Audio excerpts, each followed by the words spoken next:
Welcome to another episode of No Tears for Black Girls, a true crime podcast with a purpose. Written and produced by award-winning author John Reedberg. I'm your host, Samantha Paul. Let's dive in. Keisha Marie White, a bright spirit, beloved by all that knew her, until lupus changed everything. The ravages of rheumatoid arthritis had sapped her energy and fighting spirit, and blood clots in her toes resulted in a partial amputation. Finally, in April 2014, the cruelest blow of all came admitted to a hospital in Greenville, North Carolina. She was diagnosed with acute renal failure that ultimately led to her demise. The hospital, now known as ECU Health Medical Center, was named Pitt Memorial Hospital and Vidant Medical Center.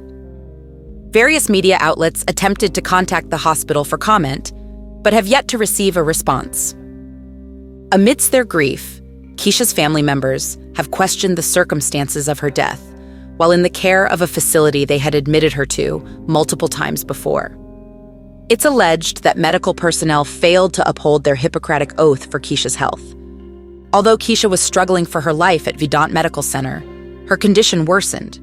According to White's family, she complained about feeling hot and displayed signs of confusion. Keisha had been pulling at her cardiac leads and was complaining of being hot and was trying to lay on the cool floor, they said.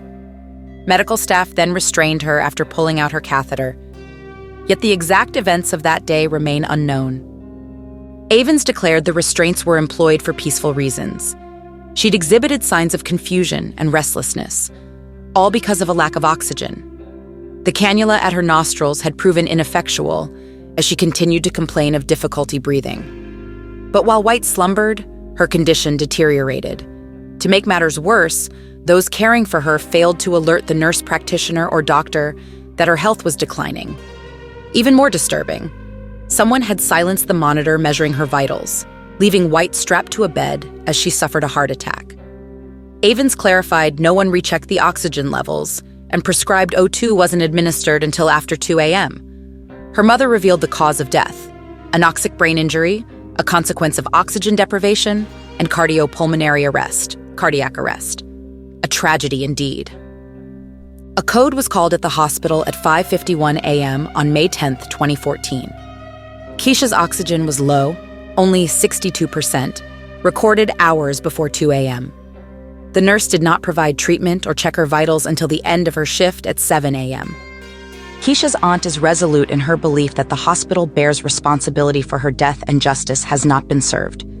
She asserts that Keisha would not have been treated badly if she was not white.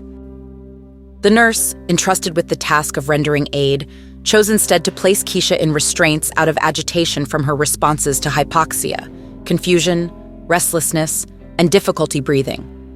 Her brain cells were deprived of oxygen until they passed away due to an anoxic brain injury.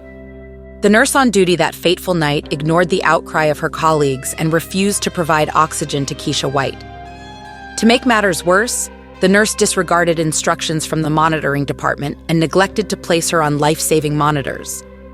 Even in her last hours, they kept Keisha restrained and slumped unresponsive as a CNA, care partner, encountered her lifeless body. Cynthia Bunch Avens, Keisha's mother, could not comprehend why her daughter had been a victim of blatant patient abuse and neglect, further shocked by falsified medical records post-mortem.